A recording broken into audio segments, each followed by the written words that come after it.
Hi, this is Laura, This is Taya. and we are Your Little Sisters Productions. This is our 400th subscriber special question and answer video. We are so excited. We got 400 subscribers. Woo woo! Woohoo! Shout out to Hannah. She was our 400th subscriber. Thank you so much, Hannah, for letting us know you hit that button to subscribe, and we look forward to seeing you in our comment section in future videos. So we asked people what they would like for 400 to celebrate 400, and they said a Q&A. So that's what we're doing. So we have a list of questions submitted by you guys, and so let's just get started. Yeah, some of these were submitted by me to reintroduce ourselves. So to reintroduce ourselves, what's your name? My name is Taya. My name is Laura. I am the purple dragon. I am the pink fox. Why are we called Your Little Sisters Productions? We are called Your Little Sisters Productions because both Laura and I are the youngest of our families. We're both the youngest of 4. Yes. And we just really identify with being the youngest. We're just the little sisters. And so when we wanted to do a production company, we're like, we should do something about us being the little sisters. And then we just decided on Your Little Sisters because we liked the way that it sounded. It just worked really well, and it just made everything really personal. Yeah, and the logo of the tree with the swing kind of embodied how we felt about our childhood, with the childlike freedom to go up to a tree and just swing and go and stare into the sky, daydream away. Yeah, and the wind in the picture is very indicative of our childhood and just how, I don't know, that's just how I picture imagination. It was our nostalgia. Yeah. Very nostalgic. I did not have a tree swing growing up. Taya might have. I did not, but I always loved swinging, and I always loved climbing trees. I had lots of tree swings, so I grew up very much in the woods, so there was just tree swings all over. And I'm a city girl, born and bred. I am not. I'm a transplant. I grew up in the woods. So that's another thing. Taya grew up very much surrounded by nature, and I grew up very much surrounded by city. And speaking of our logo, shout out to Sean Smith, who designed it for us. Yes. He was awesome. And then also to Jessica Otley, who did the different sizes for us. Yes, thank you so much to those two for our logo. And thank you to Lindsay K for our avatars, which is the upcoming question. Why do we have a pink fox and a purple dragon? But quick shout out to Lindsay K for doing the avatar artwork, not just creating the avatars, but doing 3 different poses of them. Yes. So why do we have avatars, and why a pink fox and a purple dragon? So why do we have them was because we wanted to keep our faces off the internet as much as possible. It also helps when getting content out, because then we don't have to worry about what we look like that day. Or the background. Or... Yeah, backgrounds. It's typically YouTubers have a specific setup with very specific backgrounds. And with me moving around a lot, and Laura has children in her home, it's just not feasible. And this was a great way to just kind of kill all those birds with just the one stone. And I chose a pink fox because pink is my favorite color, particularly pastels, as Taya cringes. I really don't like soft pastel-y stuff. My house must kill you. A little bit. She comes in and everything's soft and... Well, maybe not my kitchen. Yeah, the kitchen's yellow. It's good. Yeah, and it's like it's bright. a bright. It's not a pastel yellow. Yeah, it's a very bright yellow. Just something about me, I love lemon, so my whole kitchen is lemon themed with very bright, vibrant yellow. Probably the brightest color in the house. Everything else is soft and pastel and... But I chose a pink fox. Foxes are one of my favorite animals, and I just thought it would be so fun to have that as my avatar. And Taya, you chose a dragon. I chose a dragon because dragons were the first thing I ever learned how to draw. I just love dragons. I love the way that they can be so different, and they can be really smart or violent, and the fact that they are from every culture has dragons in it. I just think that's amazing. So I chose a dragon, just kind of embodied me, and I made her a little bit sassier as much as possible. I did keep sort of the lavender color in there so that she would match the fox better. But I made sure the blue was I like the other colors, and the blue was really bright. Yeah, you did more kind of electric colors. Yeah. And we're both, it's funny because we're both girly, but we are different types of girly, I suppose. Yeah. That's like how you, when we got our avatars, you were like, they look like our types of girliness. Yes. So that's a little bit about us. What are the kind of stories that we like, that we enjoy reading, watching, hearing? I like closed endings. I don't mind an open ending if I feel like it's done well, but you'll never see an open ending from our company. I hate open endings. And I'm okay with that. I don't love them to the point where I absolutely must have them. I approach storytelling from a character perspective because I acted for so long. And so for me, unless a character is born and or dies in a story, they're doing something before the story and they're going to continue doing something after the story. So I don't mind so much coming in the middle of action or having an open ending, because from an acting perspective, it's always like the scene doesn't start when the lights go up. Like, your character was doing something before the lights came up. What were they doing? What's their life like? And they're going to be doing something when the lights go down. What are they doing? What is their life like? And so I think that's why I'm more okay with open endings, but I'm not so tied to them that there's a story. If ever there is a story out there that I feel passionate about having an open ending, I'm just going to do it myself. It won't be tied to Taya. I can't handle it. So I approach storytelling very much from a writer's perspective, and to me, yes, they should have a life before and they should have a life after, and that's like what you should imagine. You shouldn't imagine how the story ends. It bothers me when they don't tell you how the story ends. So it's like when if you're wondering what an open ending story is like, the one that we always refer to is Pride and Prejudice and Zombies, because, spoiler alert for that movie, it ends with zombies running at them to, like, a war is starting. I hated it because it doesn't tell you what happens. And it was just a cop-out, and there was other reasons why I didn't like the ending of that movie. But the open ending really bothered me, in that you should have closure at the end of a story. Like, there are reasons why in your life you're doing stuff before, you're doing stuff after, but there's a reason why you told the story in the middle. Like, there's a reason for that story, and there should be a conclusion to that story. That chapter of your life should have a conclusion. Yeah, and I don't disagree. I've seen movies and plays and things with open endings, and I haven't minded them if they were done well. So that's where we differ, but we both really like, moving on from our differences, both of us really enjoy the hero's journey, especially in a fantasy setting. Like, what some of the early movies that we came together on really enjoying were movies such as A Knight's Tale, The Mummy, Zorro, what other kind of action movie? Princess Bride. Like, Princess Bride, yeah. These really kind of epic fantasy movies. And one of the first stories that we haven't put down, like, we haven't finished it on paper, we don't know if or when we'll get to it, but it was a action kind of fantasy story, and that was the first story we worked on together. I also really love Regency era, like Jane Austen type of historical romance movies. And I like, when me and Laura started hanging out was when I just got into Jane Austen. I grew up very much, I had one friend who watched girly movies, and everything else was action movies and Bourne Identity and things like that. And so I had just barely gotten into Regency and Jane Austen and stuff. And so because I liked Jane Austen, especially because everything came to a happy conclusion. That was a very important to Jane Austen.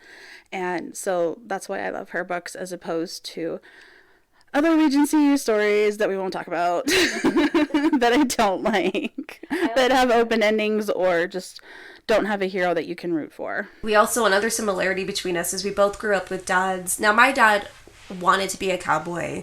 Your dad was a cowboy. Very much so. And we both grew up watching cowboy western movies. Yes. But yeah, we both grew up watching, so I grew up watching John Wayne. I think there was Jimmy Stewart western in there. I can't remember the name of it now. And a lot of old movies. And when I say old, I'm talking 1930s to 1950s. When I was talking with my husband, and when I said old, he thought I meant like 80s, like the 1980s. Yeah. And I still consider that new media.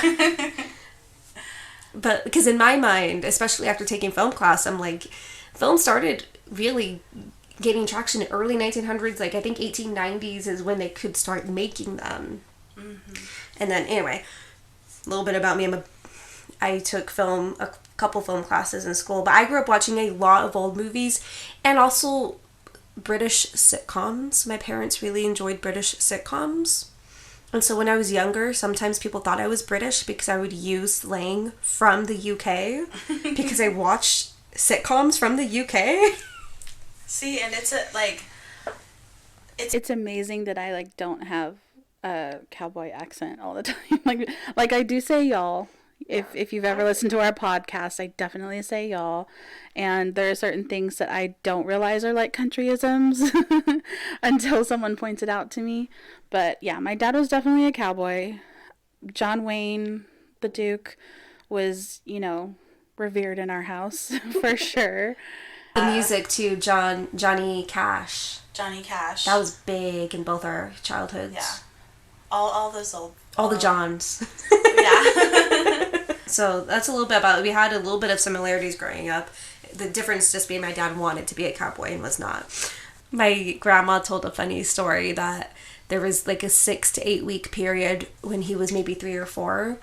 They got him a pair of cowboy boots for like Christmas or whatever, and he refused to take them off even in the bath. So for like 6 to 8 weeks, like nice. They'd have to take them off, scrub his feet, and put them back on. And nice. he slept in them. He went everywhere in cowboy boots for like 2 months. So those are some of the movies we like. Movies that are heroes' journeys, typically happy endings. I very rarely like a sad ending, and that might make me. I want a satisfying ending. That's a better word for it, because I was like, there are some movies that have sad endings that I like. It's satisfying. It feels like it came full circle, told the story it needed to, ended the way that the story was going and being set up to. Yeah, that's what I look for. I do love a happy ending and will always root for movies with happy endings, but I also absolutely adore Romeo and Juliet, which is the saddest movie ever. Obviously it's a play, and I've done the play 100 times, but the movie specifically from the 90s with Leonardo DiCaprio and Claire Danes, they made it so much sadder than it needed to be, and it was glorious, and it was satisfying because you have the feud come to an end. Like, that's what the story was about. It's supposed to be about this epic love story, but really it's about the only way to end hate is with love, and that is satisfying. So I need a satisfying ending. I will say usually happy. There are some Shakespeare tragedies I do like. I've been in Macbeth. I like Macbeth. I like how it ends because it's satisfying and it gets the point across. So yeah, I shouldn't say I only like happy endings. I like satisfying endings. So we already talked a little bit about our different approaches to storytelling and writing, and I think it works really well for us because I'm very coming from an actor perspective, character driven, and you're the story driven, and I think together it helps because you're like, this is where the story needs to go, and I'm like, okay, this is how the characters would react in this situation. How do we get them from here to where the story needs to go? Like, what needs to happen to them? Where do they need to be? So why are we family friendly? Because we are family friendly. Because we are. In our real life, we are family friendly. Yeah. I don't watch rated R movies. Neither of us cuss. Neither of us drink or, that's just who we are. And we're not going to review rated R movies when we don't watch them. And we're not going to review, quote unquote adult content when we don't watch that in our normal lives. So we want to be true to ourselves. And we want to, be authentic. And also we want to support family-friendly media being out on the internet and being on YouTube. So it just works.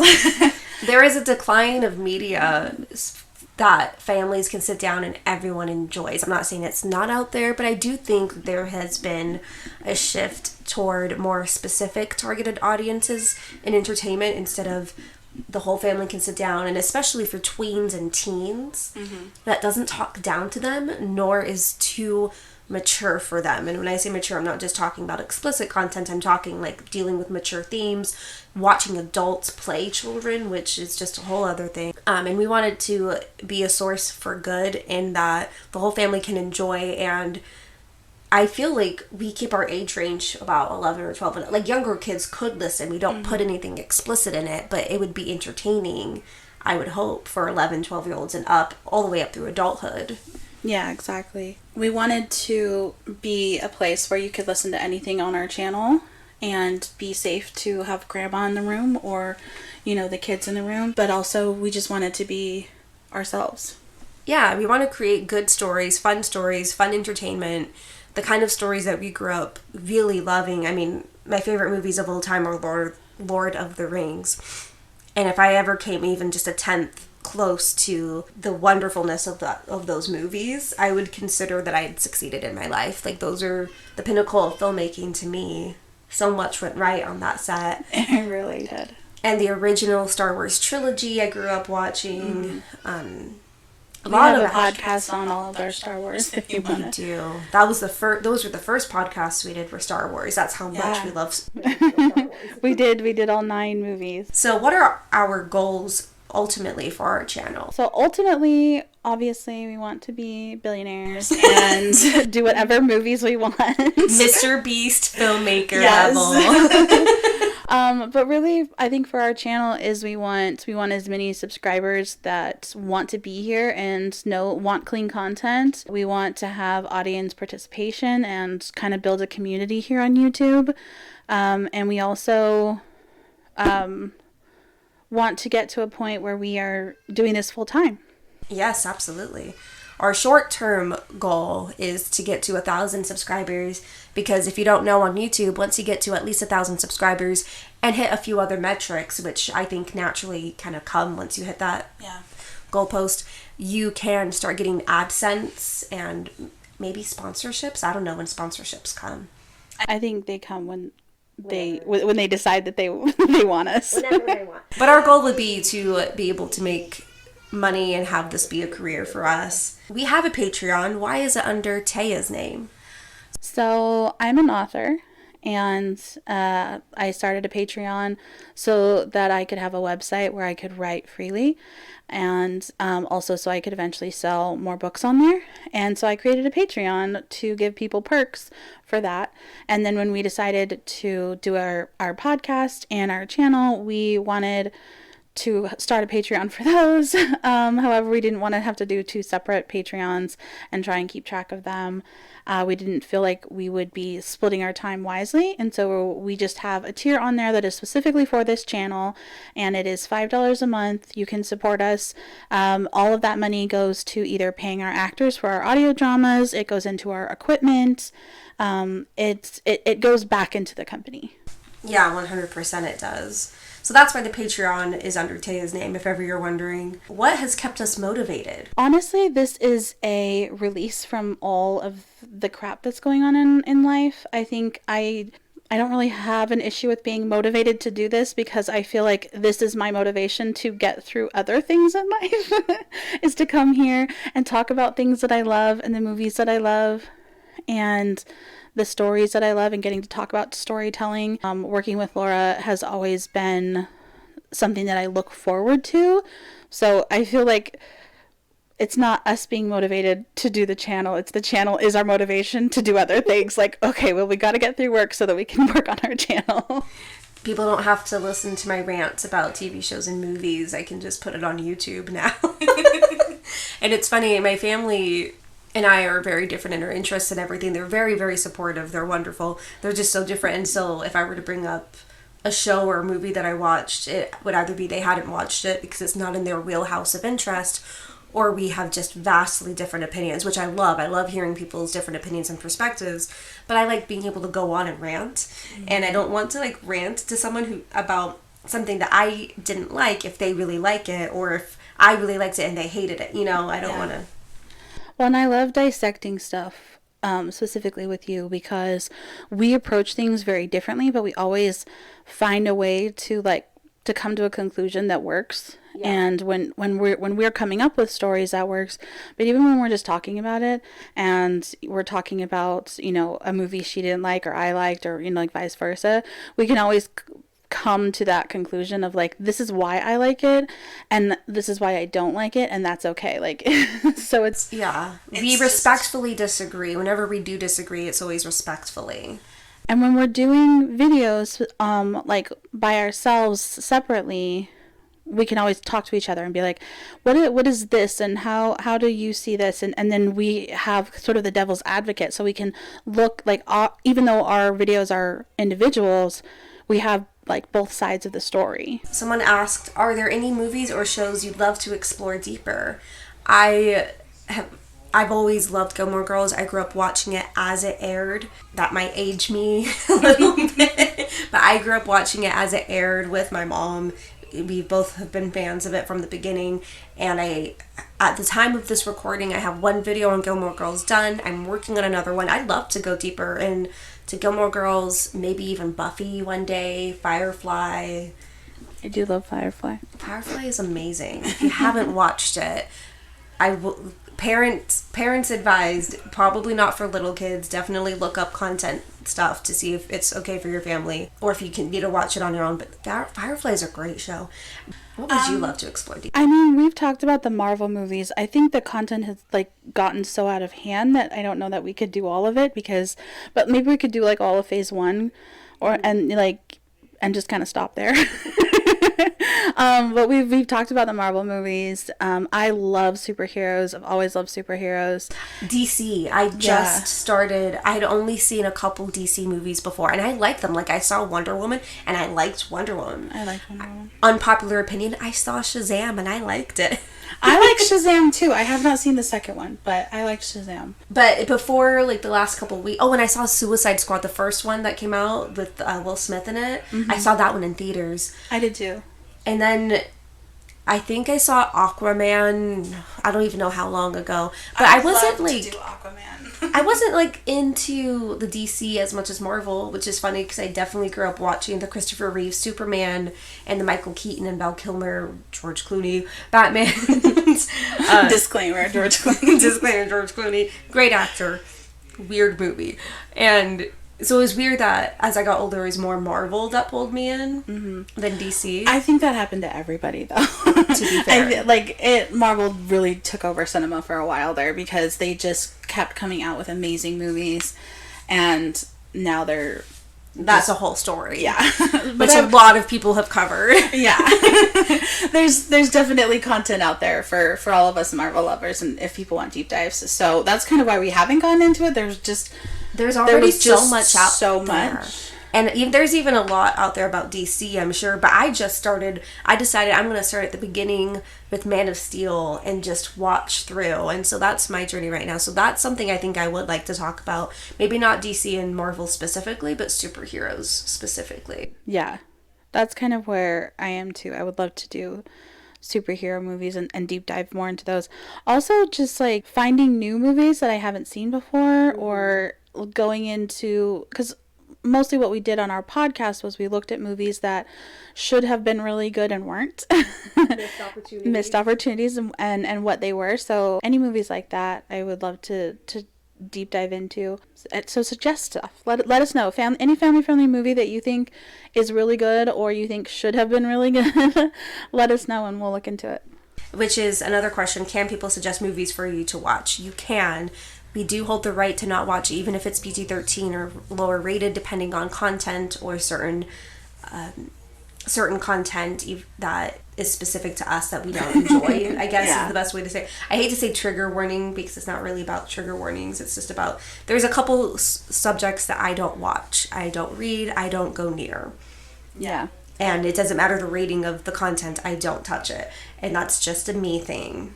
Right. So basically, if you suggest a rated R movie, we're not going to do it. Yeah. But if you suggest something that's PG-13 or lower G or PG, you can definitely suggest it, and we will look into it. We will always look into it, but we won't promise that we'll make something about it. But we will always look into it. And that's another thing. If we watch it, but we don't feel like there's a video we can make out of it, we could let you know we watched it and what we thought of it. But it might not be a video, but please suggest it, because more often than not, as you can't tell, we love to talk.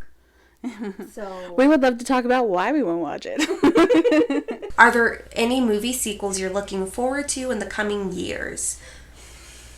No, I don't like sequels. I'm sorry to be so blunt. I know there's lots of exciting, like Disney announced, which is another question, what do you think of the recent Disney projects announced? I don't like sequels. And that's just a general rule of thumb, not just for Disney, that's for like almost everything. I didn't like the second Zorro movie. Yeah. And that's not Disney. And I love the first Zorro. I think it is Disney. Oh my gosh, is it Disney? Dang it, I was trying to find outside of Disney stuff. I'm pretty sure Disney owns Zorro. Disney owns everything. They had a TV show of Zorro, and it was on Disney, so I'm sure. This is Laura, because apparently sometimes people can't tell who's talking apart. I'm not the biggest fan of sequels in general, unless it's based off something like a book series or something that's already established to be longer. I watch some K-dramas. I'm not super into, I don't know absolutely everything about it, but I watch some K-dramas, some Taiwanese and Chinese dramas, and I like, from what I can tell, they tell the story and then they move on to another drama. And sometimes there are shows that have second seasons, and I just typically stick with the first season of stuff, and I like that. I like that they just tell the story and move on. And I wish we could do that, tell the story and move on. I do too. There's not any sequels I think that I'm looking forward to, because I'm not into sequels either. The sequels that I do enjoy are typically ones that are meant to be sequel, like they're a series and they're meant to be a series, like Lord of the Rings, obviously. Obviously. I will say though, surprisingly, Top Gun Maverick I like better than the first Top Gun movie. That is probably the only sequel I could give that to. Like, I really, really love Top Gun Maverick more than I like the first Top Gun. I think I watched Maverick 5 times in the first 5 months. It was such a good movie at that time for when it came out. It was a wonderful escape, which is what we needed, and Tom Cruise was so gracious. Yeah, I didn't see it in the theaters 5 times. We saw it, and then we bought it the second it was available. And I just watched it. My husband would come home from hanging out with friends, whatever he's doing, and he's like, again? And I'm like, I just love it so much. It's so amazing for a sequel of all things. I know. Well, and I think the reason why it works is because you could very easily have never seen the first one and still enjoyed that movie. Which, and again, unless it's a serialized story such as Lord of the Rings, which I do love Lord of the Rings, and I don't, yes, they're sequel movies, but I watch them as one movie, so I just watch them back to back. Another question is, how do we choose our next video? When you figure it out, let me know, because I still have no idea. I know, my face just went blank. I was like, what? How do we choose? How do we? I have no idea. We have a list of ideas. Most of the time we ignore it and do what we feel passionate about that week. We meet up, we come up with ideas, things that we've talked about, things about what we're watching or that we're seeing in the world, and then, like she said, we kind of do what we feel. And an example of that is my In Defense of 1937 Snow White and the Seven Dwarfs video. I heard, of course, about Rachel Zegler and Gal Gadot and Peter Dinklage and what Disney was doing, and I got really passionate about it. And it was originally going to be a history of the making of Snow White, and I was like, Taya, I just can't do it. I just need to talk about this. I need to talk about it now. I was so mad, and I wrote that script. I sat down, and it just, it flowed. It wasn't easy to write it, but I worked at it for a few hours, and it was done. I just had a rant about it and get it out. And so sometimes that happens where we have a specific video in mind and then it changes direction on us. Either the topic mostly stayed the same, it was still going to be about Snow White, but it changed from a history of Snow White into let's rant about what they're doing to Snow White. Yeah. But yeah, we do have a list that we pull from, and that just comes from us meeting up. We knew that we both really love Harry Potter, for example, so we have a couple Harry Potter videos. We both really enjoy Gilmore Girls. We're going to have a couple Gilmore Girls videos. And we do enjoy Disney and love Disney, and so it's been really hard watching it decline. Well, not even that, just like watching it disrespect the originals Yes. has been very difficult for us. And we grew up on, that's another thing we grew up on really enjoying was Disney. I will say I think we grew up kind of enjoying different Disney movies, but still enjoying Disney. yeah, well, and like with the Cinderella video that I did, I feel like that is something that has been on my mind forever. Is I get so annoyed when people talk about Cinderella and then they use Disney's Cinderella as an example, and I'm like, no, that doesn't happen in Disney's Cinderella. Like, I get so annoyed. It happens in other versions of Cinderella, but not in the Disney version. Exactly. In the Disney version, they fix all that stuff. I think that was one of the first things you ran, like, ever meeting. We've known each other for a long time. We won't say how long. It'll age us. But for a long time, I truly think that was one of the first rants that I had the pleasure of hearing from you, was how people would get facts about Disney Cinderella wrong. And I was like, this is my people right here. Exactly. We can rant to each other about movies and we don't think it's silly. We bonded over Cinderella. Yeah, I really like Disney. And that's why we have so much Disney content on our channel as well, is because they've been giving us a lot to talk about. Unfortunately, it hasn't all been good. I wish more of it was positive. Yeah. I mean, I do have a positive Mulan video up. If money wasn't an issue, what would be your first project? So Laura talked about how when we very first decided to work together was over this one project that we came up with, and it was so good and we loved it so much, but it was way bigger than what we would never have the budget for it. And Not at that time anyway. yeah. Now we will. We got 400 subscribers. We're so sailing on this. We're getting close. But yeah, so that would probably be our first one, because it was such a good idea, and we wanted to do it so bad, but there was just no way we could do it without a budget. So if budget was not a thing, we would do that. It's a series. Yes, it was going to be a TV series for sure. At least one season, potentially two. Yeah. I will say another thing that, going on the sequels thing, I do wish that shows would know when their story is over and end. And I think that the writers know, but the studios or the NBC, ABCs, all those places, we're making money. Keep making content. And I think there's a decline of quality, not in every show, but in a lot of shows. And Well- I wish they just knew how to end it in a satisfying way. Okay, I do too, but I'm gonna disagree with you for a That's little fine. bit, because a lot of, especially TV shows, I like just living in the world. Again, it has to be the right type of show, and there has to be enough content there for it to continue on. And I think when writers get bored is when you have you can see the decline of the show. You can see when they're bored, and you can see when the characters don't have anywhere to grow. However, if I love a show, I will just soak up every season and I will love it forever, even when it's stupid and weird. Like, if you're going to end a series, you should end it well and it should be satisfying. But I hate when like shows just get canceled on a cliffhanger. I hate that too. I don't like the canceling on a yeah. cliffhanger, especially if I was into it. I just think that, like, at some point you have to look at a show and be like, I think 8 seasons is enough. 8 seasons Yeah. is a good amount of time for people to live here, to tell our story. Right. Let's end it. Because I'm also a really big fan of, you should know the ending of your story from the beginning. You should have Yeah. a goal to work toward. Well, and I think that should be season to season. I think every season should have, but it depends on the show. But I am, like, for all of you people who out there who love even when stories decline, you still love it. Like, I'm one of those people too. So I feel like I'm really harsh now. I'm like, how dare you decline in quality? I'm leaving you. I feel really harsh now.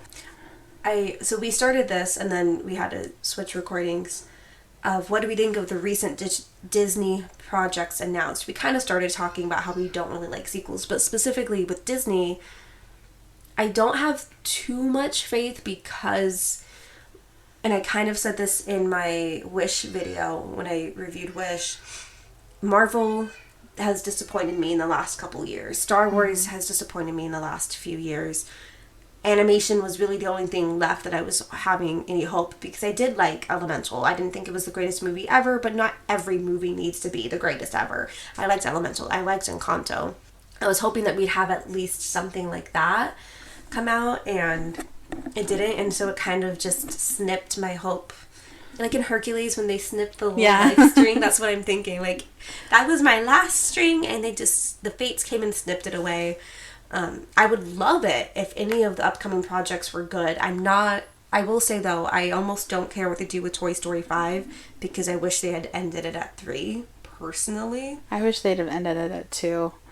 That is one that I don't like living in the world after what happened in 2, because I think 3 broke my heart so much, and it's a part of life's journey that I don't want to be reminded of. And then 4 just absolutely broke my heart. I hate seeing them split up. I feel like that is such an open ending, and I hate it. So they're doing 5 to rectify it, Taya. Yeah, so are hopefully. you happy about 5?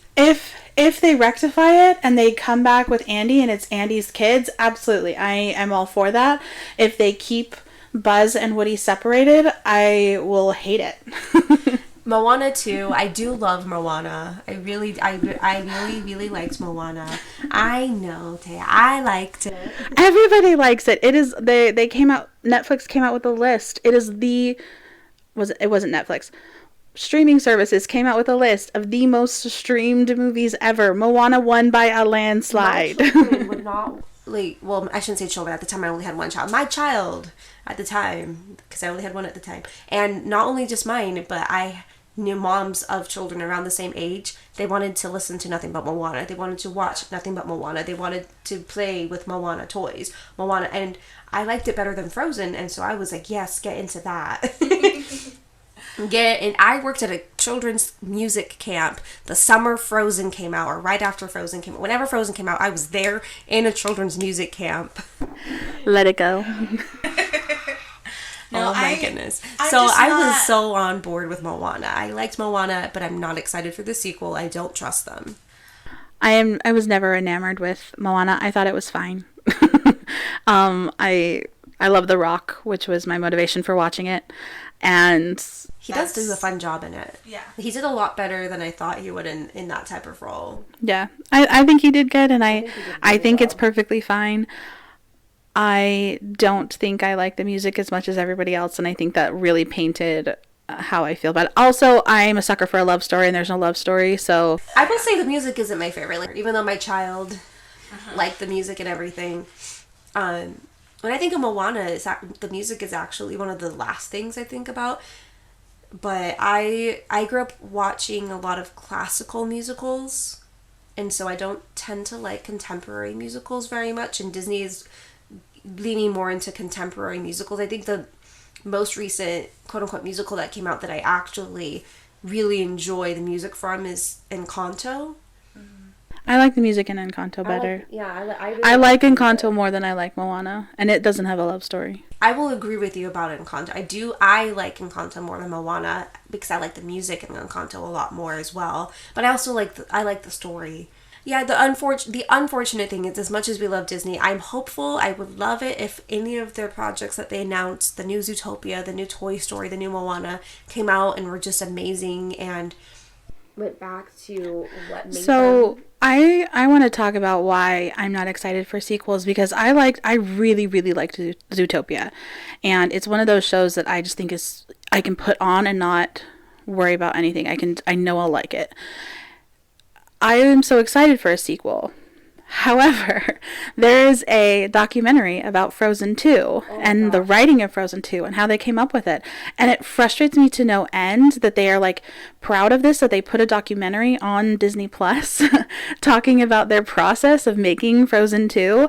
And it is the most frustrating thing. I don't understand how a studio that is that big cannot have a script like a week before the premiere of the movie.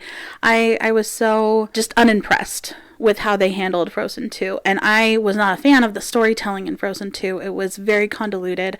Whether you like it or not, I don't think, I think that most people agree that the story was very convoluted.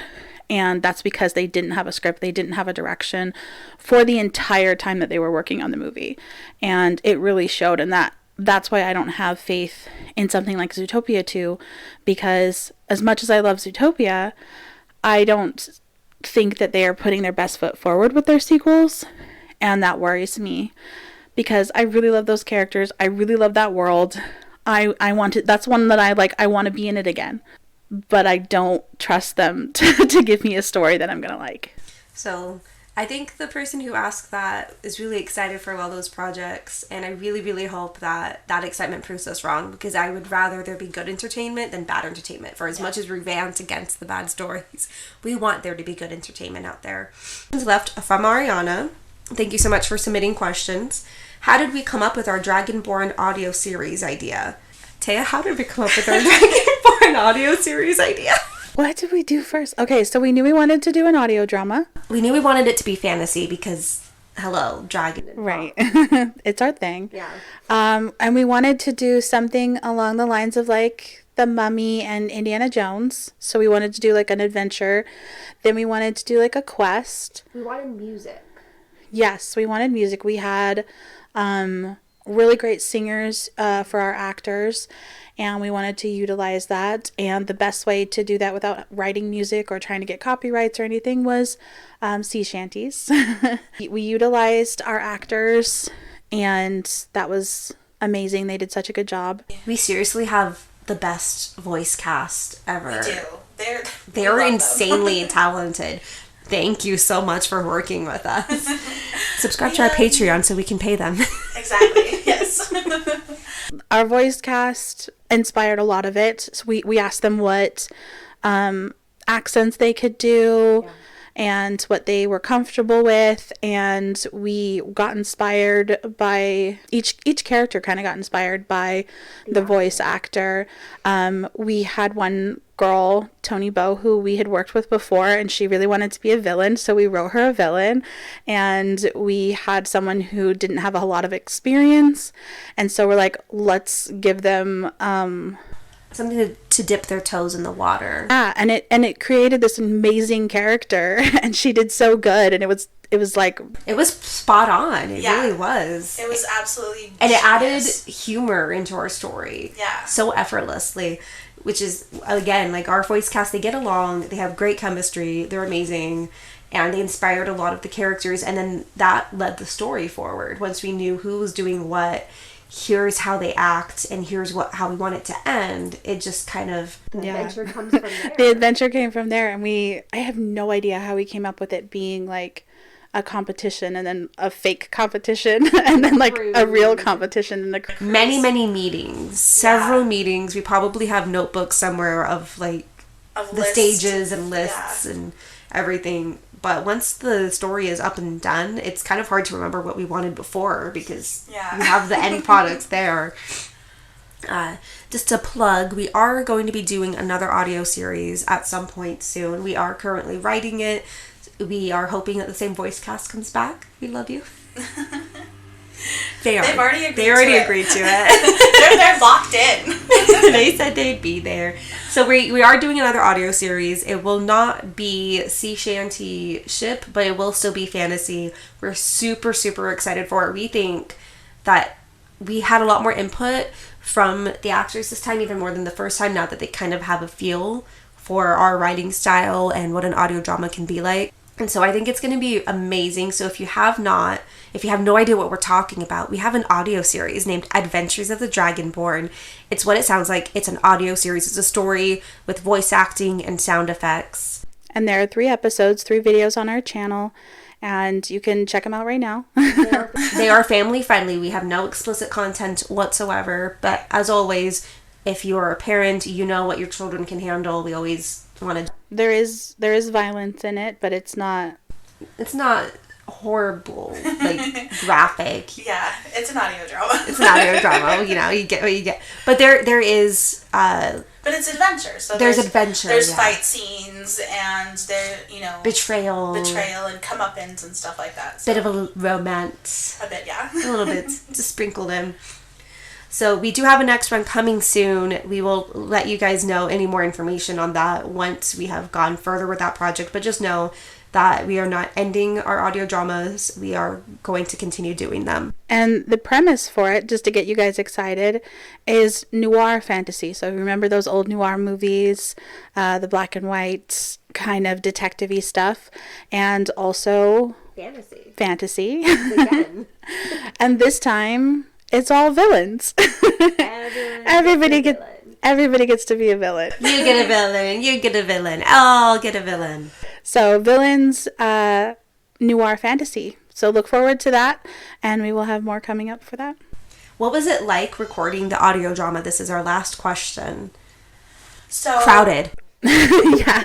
So for the audio drama, we got everybody together In one room. in one room. So first in the house. So first we had everybody do the songs. We had a musical night where we had everybody come and record the songs, and we read through the script. Then we made our changes to the script, and then we brought everybody back, and we had them do their parts in front of the microphone. We only had one microphone at the time. Now we have two. now we have two. We're So fancy, you guys. We're moving on up in the world. So we had the people who were speaking stand in front of the mic and then move back when another person was speaking, and We were all speaking together. We got very comfortable with each other. yes. Very close. I was sitting at the computer and everybody else was at the microphone. So that's what it looks like if you want to picture it. We're all Well, we had chairs in the room, and so if you weren't speaking at that time, you'd be sitting, or if you were waiting, you'd be standing in front of your chair, and then we would kind of do this almost dance of step back from the microphone, step in front of it, step back, step in front. This was all happening behind my back. I was at the computer. Yeah. We kind of just figured it out as we went, honestly. I mean, we talked about it before each scene. But it was really fun. We had dinner both nights we had dinner. We had a lot of fun. Well, and our cast is so fun. Like for all the talent, for all the chemistry, like they're just fun people, and we had a really good time. So all of our bloopers were hilarious, and everything was just a good time. Anytime somebody messed up or we had to redo something, it was so fun that it wasn't like, oh, you made a mistake. It was like, haha, you made a mistake. It was You have the script in front of you. How did you do that? Yeah, it was just fun. So fun, honestly. And I tell people, I kind of joke, even though I did acting for a while, I'm only in our stuff because we know I'll be there. I'll show up and I'll be there. Mm-hmm. And so I'm like, I'm not the greatest actor in the world. I'm really not. I'm aware of this. But Taya and I know I'll be there. So we cast me and everything because we know I can do it. I've acted before, and I can at the very least say my lines without fainting or throwing up or anything. it's a very low bar. That's what I told you. Yeah. No, we have fun, and we do cast Laura because of her talent, even if she can't admit it. We always have a good time, and our cast is really fun. We are bringing them back, and we have a new addition as well. Yes, we're so excited. And so look forward to that, and we'll have a spotlight on our new addition and all of our cast. I think that's all the questions that we have right now that were submitted to us that we could think up to introduce ourselves. If there's anything that you did not learn about us, that you wanted to learn about us, comment below and we will answer it.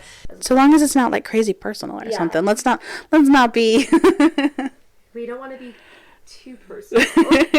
Just personal enough. I just feel like maybe we shouldn't put that on the internet. Ask whatever you want to know about us. Well, you can ask. You can always ask. Whether or not we answer, we'll see. That depends on your appropriateness. But we are so excited to have as many subscribers as we do, and as quickly as we were able to climb up and get them. Honestly, we're so grateful. Yeah. And we're so happy. We could not get all these subscribers without you guys, without you clicking the subscribe button. We go nowhere. We don't move anywhere. We're shouting into the wind, or the void, as it were. So thank you so much for coming along with us. Look forward to more video essays on various topics about entertainment. Yeah. And for more original stories from our audio dramas. We even have some music videos up for your enjoyment. So, and I'm still trying to find my favorite thing to do on our channel, but because I enjoy a lot of different things. So, but video essays, music videos, and of course, our audio dramas. Yeah, that's our channel. Well, and also just a shout out, we did a podcast called Missed Opportunities where we talked about movies. We are slowly bringing them over to YouTube from Spotify, and so you'll see videos of that where it is just a podcast. It's not a video essay, and so that's what Put in the title Missed Opportunities Podcast or podcast, something podcast, so you know it's not one of our video essays. Yeah, and so, but that's where they're coming from. So, I was listening to one that we put up the other day, and we're talking about stuff from a long time ago, and it's like that's, they're not current because we'd been doing them for over like 2 years. We started it. Was it 2020 that we started it? I think so. I think it was 2020. We were not living near. We still don't live near each other. We have not lived near each other in a long, long time. And doing a podcast was a really great way for us to put content out that we liked together and talk about things together without having to be in the same room. Yeah. And so that's why we started our podcast. And we did it for a long. I think we did it steadily for about 2 years, just over. Yeah. So we have a lot of episodes, over 100. So we will get those out for you guys just slowly. We're trying to do it once or twice a month, and just putting those podcasts out there for people to enjoy. And so that's what those are. And you might hear old information either about our own lives or about the world. It's because they were recorded a long time ago. Right. So just so you know, that's what Maybe I should put the year in the title. maybe. That might help. People be like, why are they talking about this? Right. We're like, oh, I'm looking forward to, like, This upcoming movie, and they're like, it came out 3 years ago. What you talking about? Exactly. But yeah, so I mean, that's our channel. That's what we do. We do clean entertainment. We do movie reviews. We do video essays, and we talk about subjects that we really like. And Anything to do with storytelling, honestly. Really, yeah. We're storytellers, and we like talking about other storytellers' stories. Yes. So, I'm Taya. I'm Laura. Bye.